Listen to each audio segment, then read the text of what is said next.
So hi this is Shri and I no कि इन 2 weeks में video बहुत ही लेट आया है एंड जो एक कंसिस्टेंसी का ट्रैक होता है वो हमने फॉलो नहीं किया है। ऐसा नहीं है कि हमने कुछ लेजीनेस के वजह से नहीं किया या कुछ भी ऐसा रीज़न जो मीनिंगलेस था। मुझे पिछले कुछ 2-3 वीक्स से हेल्थ कंसर्न्स हो रहे थे एंड ऐसा नहीं है कि वो किसी मसल पेन के वजह से है या फिर किसी रिकवरी के वजह से या फिर बोन पेन के वजह से है। अभी मैंने एक डॉक्टर से कंसर्न किया एंड उन्होंने मुझे बताया कि आपके स्टमक में प्रॉब्लम्स हो रहे हैं एंड द रीज़न इज़ कि वाटर। तो मैं एक टाइम के लिए शॉक था कि वाटर के वजह से मेरे स्टमक में प्रॉब्लम्स कैसे हो सकते थे, बट डॉक्टर ने मुझे समझाया कि कुछ मिनी फैक्टर्स होते हैं। But now we are totally fine and I know मैंने ये पिछली बार भी बोला था, बट तब मुझे इतना कुछ आइडिया नहीं था कि मेरा जो हेल्थ कंसर्न है वो किस रीज़न के वजह से आ रहे थे। बट अभी डॉक्टर को कंसर्न करने के वजह से वो पता चल गया है एंड अभी उसमें मैं कुछ चेंजेस करने वाला हूँ। डाइट में तो नहीं, डाइट में मैंने डॉक्टर से पूछा, डाइट में कोई चेंजेस करने की ज़रूरत नहीं है। So yeah this is day 39 of our bulk prep and पिछले कुछ 2-3 वीक्स से मैंने वर्कआउट भी 2-3 दिन मिस किया था एंड ये कह सकते हैं कि डाइट भी 2-3 दिनों के लिए स्किप किया था। अभी उसे कैच करने के लिए हमें हमारा जो अभी वीक शुरू है उसे थोड़ा पुश करना होगा। तो मैं डाइट में कुछ लिटिल चेंजेस करने वाला हूँ, कुछ कैलोरीज बढ़ाने वाला हूँ एंड प्रोटीन इंटेक भी थोड़ा बढ़ाने वाला हूँ। द रीज़न इज़ कि मुझे पिछले जो डेज़ है उनका जो रिज़ल्ट्स मुझे आने वाला था वो मुझे अभी कैच करना है, मुझे वो वैसे ही नहीं रखना। तो या अभी थोड़ा पुश करते हैं एंड रेगुलर रूटीन रहने वाला है अभी हमारा। अभी मैं एक मॉर्निंग वॉक के लिए आया था, घर जाके एक ब्रेकफास्ट लगाते हैं, देन एक मील, रेगुलर नैप, देन उसके बाद वर्कआउट करने निकल जाएंगे। आज एक देखते एक हाई इंटेंस चेस्ट वर्कआउट लगाने का कोशिश करते हैं। अभी सीधा घर चलते हैं और ब्रेकफास्ट की मील लेते हैं, उसमें और थोड़े हेवी कैलोरीज ऐड करने वाला हूँ। Let's see.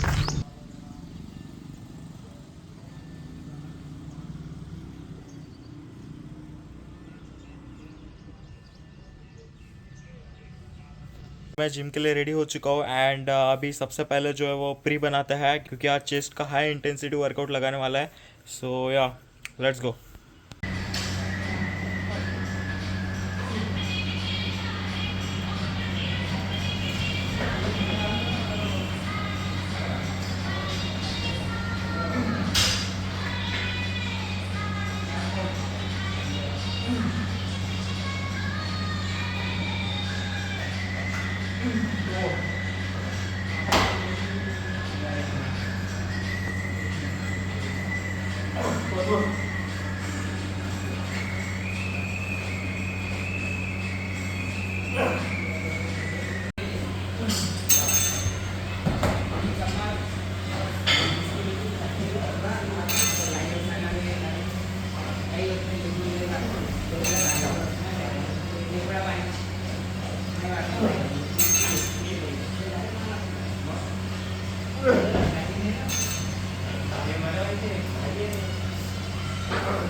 हाय एंड अभी हम जस्ट वर्कआउट करके आए हैं एंड हमने एक अभी पोस्ट वर्कआउट मील लिया। जो मैंने ट्राई किया था ना लाइक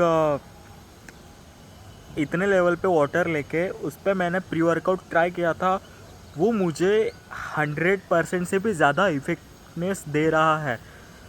मैंने पहले ट्राई किया एंड उसके 2 दिन और बाद ट्राई किया एंड मुझे जो इफ़ेक्ट्स दिख रहे हैं वो मैंने एक्सपेक्ट भी नहीं किए थे।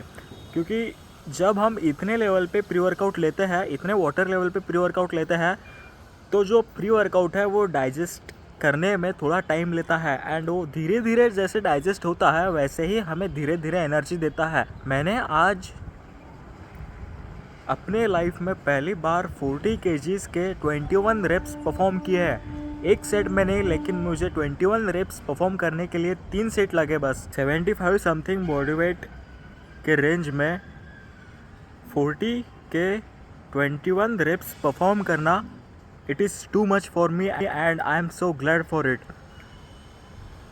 अभी मैं कमर्शियल जिम में ट्रेन कर रहा हूँ, तो ना ही मैं इसे बूस्ट कर सकता हूँ, लाइक ना ही मैं 45 या फिर 55 पे जा सकता हूँ, क्योंकि इतने वेट रेंज के यहाँ पे डंबल्स अवेलेबल नहीं है and it is also not bad for me.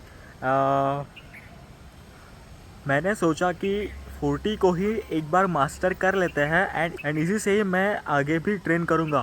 Because अगर मैं 45 या फिर 55 रेंज में जाता हूँ तो maybe as such confirm तो नहीं है, बट मे बी मुझे इंजरी कंसर्न्स आ सकते हैं। एंड यस, मुझे एक फ्रेंड ने बोला कि लाइक मैं जब 40 kg के इतने रेप्स परफॉर्म कर सकता हूँ तो मुझे बैक में कोई सपोर्टर क्यों खड़ा चाहिए या फिर वो सपोर्टर क्यों खड़ा रहता है मेरे बैक में। द रीज़न इज़ कि अभी मैं गेनिंग के वक्त हेल्थ कंसर्न्स तो फेस कर रहा हूँ, बट मैं नहीं चाहता कि गेनिंग के वक्त इंजरी कंसर्न्स भी मैं फेस करूँ। एज सच मुझे कोई इतना सपोर्ट देता नहीं है, लाइक बस मैं खड़ा रखता हूँ क्योंकि मैं अभी इंजरी अफोर्ड नहीं कर सकता हूँ। तो अगर कुछ भी होता है, मेरा रिस्ट डाउन होता है या फिर एल्बो डाउन होता है, so he can catch me and मैं इंजरीज़ को अवॉइड कर सकता हूँ उस तरीके से। हमने चेस्ट के लिए लाइक सबसे पहले इंक्लाइन बेंच प्रेस लिया, देन केबल फ्लाई पे अपर और लोअर चेस्ट लिया एंड देन उसके बाद हमने फ्लैट मशीन परफॉर्म करके वर्कआउट को ख़त्म कर दिया। एंड जब मैंने वेट चेक किया तो ना ही मुझे डीमोटिवेट रिजल्ट्स मिले, ना ही इतने कुछ मोटिवेट रिजल्ट्स मिले। एज इट इज़ हमारा बॉडी वेट है अभी एंड या आज से हम थोड़ा 1 वीक के लिए पुश करने वाले हैं और मुझे जिस तरह के इस वेट रेंज में रिजल्ट्स मिल रहे हैं, आई कांट इवन इमेजिन कि अगर मेरा बॉडी वेट 80 kg पे जाता है तो मेरी फिजिक्स जो है वो किस लेवल पे होंगी। लेट्स डू इट भाई। अभी एक छोटे से वॉक के लिए जाते हैं एंड उसके बाद और देन अपना डे को फिनिश करता है। So yeah let's go.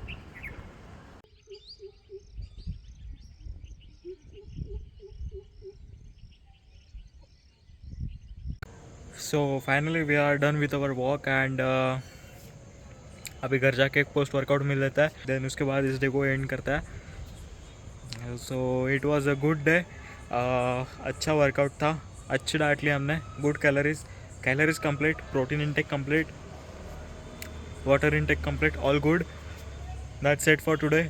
Stay tuned. या लेट्स गो।